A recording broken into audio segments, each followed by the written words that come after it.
नमस्कार, मैं Dhananjay Kumar the public India में आपका स्वागत है। बिहार में चुनावी रंग जो है वो बढ़ता जा रहा है और बीजेपी ने अपनी पूरी एनर्जी झोंक दी है। पूरी एनर्जी झोंकने में जो एनर्जी है उसमें झूठ का बड़ा रोल है। वो प्रधानमंत्री हो, वो गृह मंत्री हो, वो नड्डा साहब हो, वो कोई और हो, झूठ उनका जो है पहला मुद्दा है। हमको झूठ बोलना है और झूठ बोल करके पब्लिक को गुमराह करना। जैसे नरेंद्र मोदी जी ने कहा इंडस्ट्री लगाई है, इंडस्ट्री लगाएंगे। कहाँ इंडस्ट्री लगाएंगे, कहाँ इंडस्ट्री लगाएंगे, कुछ पता नहीं। ये 11 साल से नरेंद्र मोदी की सरकार है, कितनी इंडस्ट्री लगी है, क्या इंडस्ट्री लगी है? और इंडस्ट्री अगर लगी है तो फिर बिहार के लोग पलायन क्यों कर रहे हैं? बिहार के लोगों को कहीं बाहर जाने की जरूरत नहीं। क्या ये माना जाए कि अडानी साहब अब बिहार आ गए हैं इंडस्ट्री लगाने के लिए, तो गुजराती को यहाँ नौकरी मिलेगी? क्या ये सोचा जा सकता है? फिर देखिए, इस बात पे भी चर्चा हो रही है कि नीतीश कुमार का नाम मोदी ने नहीं लिया। और सबको पता है कि इस बार नरेंद्र मोदी, बीजेपी, अमित शाह, तमाम नेता, जो केंद्रीय नेता है, वो नीतीश कुमार के बिना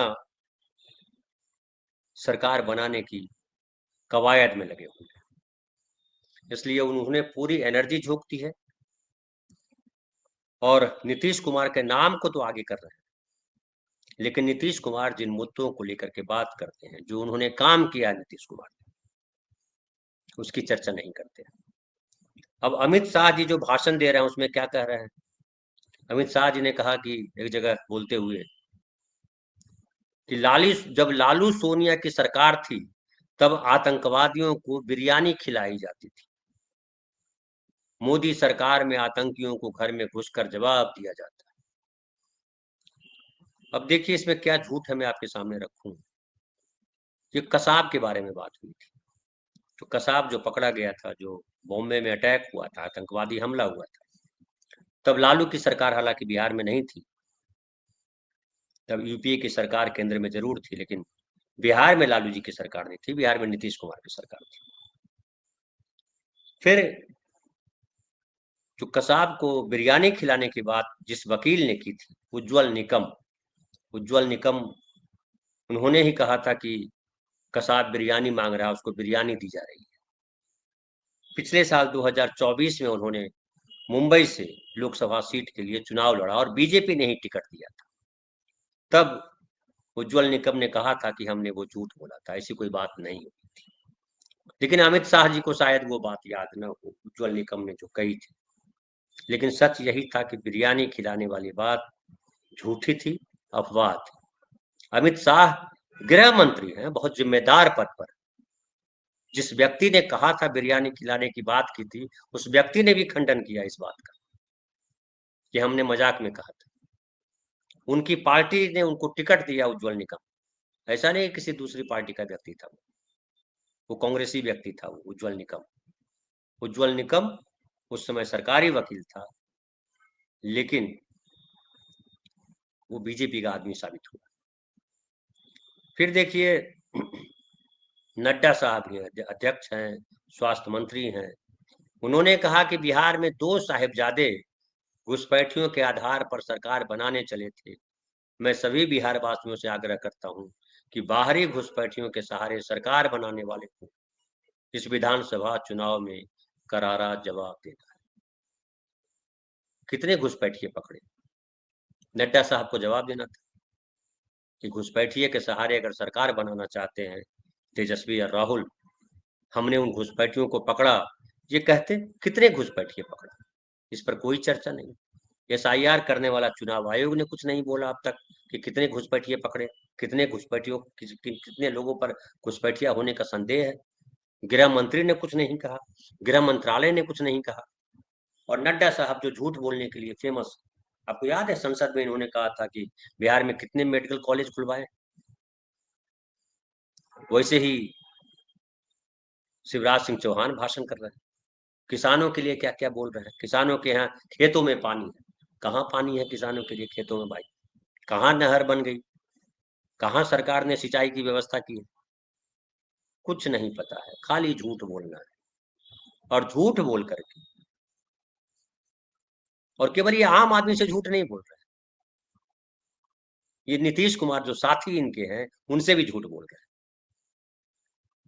नीतीश कुमार को मुख्यमंत्री नहीं बनाना है, ये स्थापित हो चुका है। नीतीश कुमार के नाम पर उनको वोट चाहिए, लेकिन नीतीश कुमार मुख्यमंत्री के तौर पर उनको नहीं चाहिए, और कोई पर्ची वाला मुख्यमंत्री बुलाना चाहते हैं, क्योंकि बीजेपी का सपना है,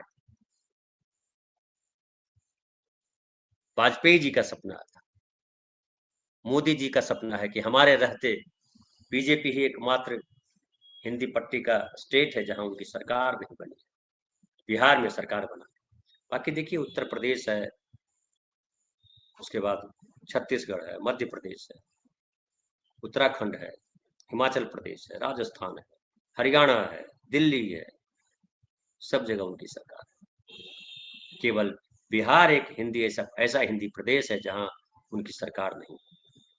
तो बिहार विजय उनका सबसे बड़ा एजेंडा है, सबसे बड़ा सपना है, और वो सपना झूठ के सहारे पूरा करना चाहते। तो इनका इतिहास यही रहा है कि जिसके साथ वो आगे बढ़े, जिसके कंधे का सहारा लेकर के बढ़े, जिनकी उंगली का सहारा लेकर बढ़े, उनको मिट्टी में मिला दिया। कई सारे उदाहरण हैं। महाराष्ट्र में सबसे बड़ा उदाहरण बाल ठाकरे।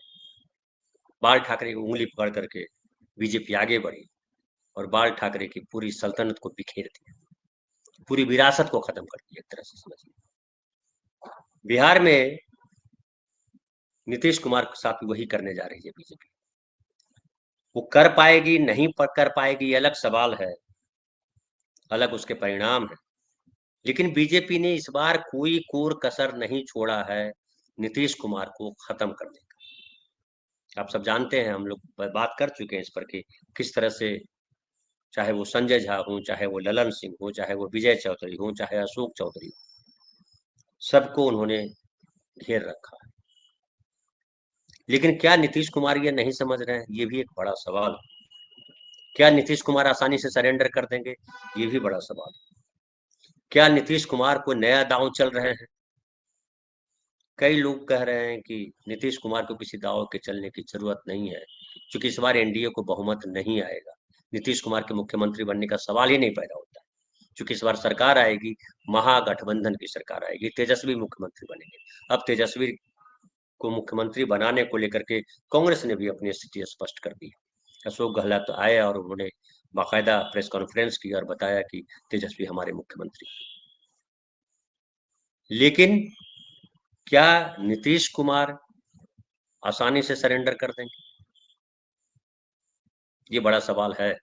हालांकि उनके विरोधी मान रहे हैं कि नीतीश कुमार के पास कुछ बचा नहीं, लेकिन मैं मानता हूं अभी भी बचा।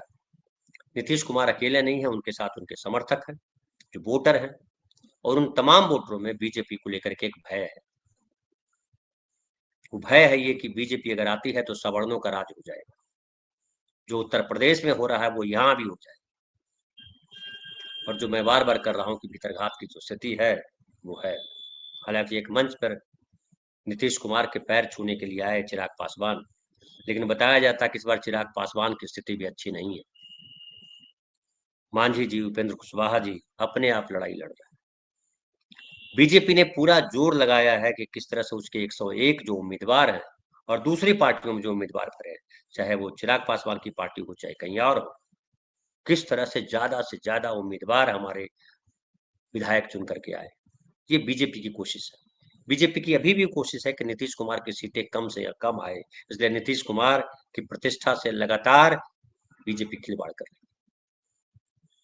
यही नरेंद्र मोदी 2020 के चुनाव में नीतीश कुमार को मुख्यमंत्री बनने के बाद पहली चुनावी सभा में की थी। यही नरेंद्र मोदी इस पर चर्चा नहीं कर रहे हैं। कह रहे हैं कि फिर से एक बार एनडीए सरकार। बिहार में एनडीए सरकार नहीं कहलाया, बिहार में हमेशा नीतीश सरकार का। और जो चुनाव प्रचार भी हुआ उसमें यही हुआ, फिर से नीतीश कुमार। और जो जेडीयू ने जो नारा दिया है उसमें यही है कि मुख्यमंत्री नीतीश कुमार। जेडीयू मुख्यमंत्री नीतीश कुमार को बनाना चाहती है, बीजेपी मुख्यमंत्री किसी और को बनाना चाहती है। और ये अंतर विरोध, बीजेपी का पूरा झूठ, हर मसले पे झूठ बोलना, किसी मुद्दे का नहीं होना, जो जिस तरह की सरकार, जिस तरह की व्यवस्था बिहार के लोग चाहते हैं, बीजेपी कहीं उसका संकेत नहीं दे रही। बिहार के नागरिक इस बार जो है असली चुनाव लड़ रहे हैं। कई लोगों को संदेह होता है कि चुनाव आयोग है, ईवीएम है, पैसा है, ईडी है, सीबीआई है, बीजेपी इन सब के सहारे कब्जा कर ली। हालांकि मैं इस नैरेटिव को बहुत सही नहीं मानता हूँ। इससे सबसे बुरा ये होता है कि जो एंटी बीजेपी वोट है वो शिथिल पड़ जाता है, सुस्त पड़ जाता है। उसको लगता है जब जीत रहा ही नहीं है तो वोट देकर के क्या फायदा है। ये महागठबंधन के नेताओं को ये समझना होगा कि ये जो नैरेटिव चलाया जाता है कि सब बीजेपी के कब्जे में है, इसको तोड़िए और साबित कीजिए कि हम किसी किस्म की बेईमानी नहीं होने देंगे। विक्टिम बनने वाला खेल नहीं खेलना चाहिए। हालांकि बिहार में इस बात पे भी चर्चा चल रही है कि राहुल गांधी कहाँ, पूरी बीजेपी, पूरा एनडीए अपनी एनर्जी झोंक चुका है चुनाव। अब 6 तारीख को पहला चुनाव है, 121 सीटों पर चुनाव होना है। राहुल गांधी का कहीं पता नहीं। नरेंद्र मोदी कई बार आ चुके, चुनाव की घोषणा होने के बाद आ चुके, अमित शाह जी आ चुके, नड्डा हैं, सभी प्रदेशों के मुख्यमंत्री हैं, उप मुख्यमंत्री हैं, तमाम स्टार प्रचारक हैं, हीरो हीरोइन है सब। लेकिन महागठबंधन की तरफ से कौन? ये बड़ा सवाल बिहार में पूछ रहे। हालांकि एक जो बड़ी अच्छी बात है महागठबंधन के पक्ष में वो ये है कि बड़ी आबादी बिहार की बीजेपी की सरकार नहीं चाहती, खास करके बहुजन समाज के जो लोग, और वही लोग हैं जो आज भी नीतीश कुमार के साथ पूरी ताकत के साथ खड़े हैं।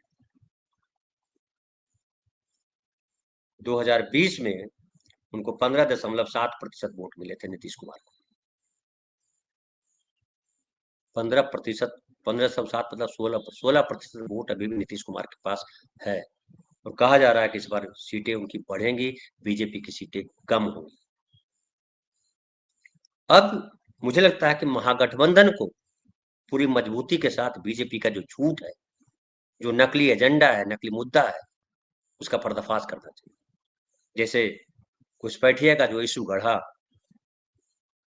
वोटर एसआईआर का जो मुद्दा बनाया बीजेपी, उसको वोटर अधिकार यात्रा करके वोटर लिस्ट में गड़बड़ी को सामने ला करके राहुल गांधी ने जिस तरह से पर्दाफाश किया, जरूरत है बिहार में उसी तरह से वापस उसी एनर्जी के साथ महागठबंधन के साथ ही मिलकर के चुनाव लड़े। क्योंकि बिहार की जनता बदलाव चाहती है, बीजेपी की सरकार नहीं चाहती। ये महागठबंधन के नेताओं को भी समझना होगा। कई लोग ये भी कह रहे हैं कि आरजेडी ने इसलिए मुख्यमंत्री घोषित करवाया, उसको पता है कि अगर कुछ कम पड़ेगी सीटें तो नीतीश कुमार साथ देंगे। नीतीश कुमार और आरजेडी के बीच पैक्ट है, ये भी बातें कर रहे हैं। कई किस्म की बातें चल रही है। जितनी मुंह उतनी बातें मैं कह दूं तो बड़ा सही होगा। लेकिन एक बात मैं जो आखिर में कहना चाहता हूँ वो पक्की बात है कि बिहार के लोग बीजेपी की सरकार नहीं चाहते। यहाँ बहुजनों की सरकार चाहिए। यहाँ वो सरकार चाहिए जो रोजगार की बात करे, जो हेल्थ की बात करे, जो शिक्षा की बात करे, जो बिहार को बेहतर राज्य बनाने की बात करे। गप करने वाली सरकार यहाँ नहीं चाहिए, हिंदू मुसलमान करने वाली सरकार यहाँ नहीं चाहिए, और झूठ बोलने वाले लोगों की सरकार तो बिल्कुल नहीं चाहिए बिहार को। बिहार में पिछले 20 साल में क्या हुआ, इस पर उसके समर्थन में, उसके खिलाफ बात की जा सकती है। लेकिन बिहार में ये बात सच है कि पिछले 20 साल में हिंदू मुसलमान यहाँ नहीं चला है, जातीय संघर्ष कम हो गया। तो बिहार के लोग अब जो चाह रहे हैं कि रोजगार यहाँ मिले, और रोजगार में भी जिस तरह से नौकरियों को लेकर के बात की जा रही है, इतनी नौकरी देंगे, उतनी नौकरी देंगे, उसको भी समझने की बात है। जिस तरह से गॉसिप चलाया जा रहा है कि 2.5 करोड़ नौकरी कहाँ से आई, कहीं तेजस्वी ने नहीं कहा कि हम 2.5 करोड़ नौकरी दें। तेजस्वी ने कहा है कि हम जीविका दीदियों की जो सीएम है, जो 1.25 करोड़ 1.25 लाख के करीब, 1,20,000 के करीब बताया जाता है, वो सीएम दीदियों को नौकरी देंगे, परमानेंट नौकरी। तेजस्वी ने पिछली बार 5.5 लाख के करीब नौकरियां दिलवाई। बीजेपी ने कितनी नौकरियां दिलवाई, ये बड़ा सवाल है। बीजेपी ने कितनी नौकरियां दिलवाई? बिहार में नरेंद्र मोदी के 11 साल में कितने बिहारियों को नौकरी मिली? बिहार में कितनी इंडस्ट्री लगी? ये मखाना मखाना की बात बहुत कर रहे हैं। मखाना जो है विदेश में बिकेगा, डॉलर आएगा और पाउंड आएगा, पहले से बिक रहा है। हाँ, ये है कि बिहार में जो प्रोडक्ट होते हैं उसकी कमाई किसी दूसरे स्टेट के सेठ जी ले जाते हैं। वो चाहे शाही लीची हो, चाहे मखाना हो, चाहे कोई और हो। यहाँ किसान मजदूर मेहनत करके उसको उगाते हैं और बाहर के सेठ जी आते हैं और वो उसको खरीद लेते हैं, औने पौने दाम में खरीदते हैं, उसकी पैकेजिंग करके उसे बाहर बेचते हैं। यह तेजस्वी की एक बात मैं कहूंगा कि तेजस्वी ने जो कहा है कि मखाना की पैकेजिंग यहाँ हो, फूड प्रोसेसिंग यूनिट यहाँ लगाई जाए, बहुत महत्वपूर्ण घोषणा है। अगर उस दिशा में जिसकी भी सरकार बने, अगर प्रयास हो, तो मुझे लगता है बिहार के लिए बड़ा बदलाव होगा। बिहार में किसी चीज की कमी नहीं है, प्राकृतिक तौर पे बहुत मजबूत है बिहार। लेकिन बिहार में अगर कमी है तो इच्छा शक्ति की कमी है। आम आदमी को कैसे मजबूत किया जाए, और नौकरी के प्रति जो बिहारियों का लगाव है सरकारी नौकरियों के प्रति, उसको तभी बदला जा सकता है जब यहाँ पे रोजगार की भरमार की जाए। कोई लघु कुटीर उद्योग और फूड प्रोसेसिंग यूनिट बिहार की तरक्की इन्हीं दो रास्तों में। वो कैसे किया जाए, इस पर तेजस्वी को सोचना होगा, महागठबंधन को सोचना होगा, जो भी सरकार बनाए उनको सोचना होगा। लेकिन अभी जो स्थिति है, बीजेपी बहुत बुरी हालत में, बीजेपी के झूठ उस बुरी हालत को और बुरा बनाता है। फिलहाल इतना ही, बहुत बहुत धन्यवाद।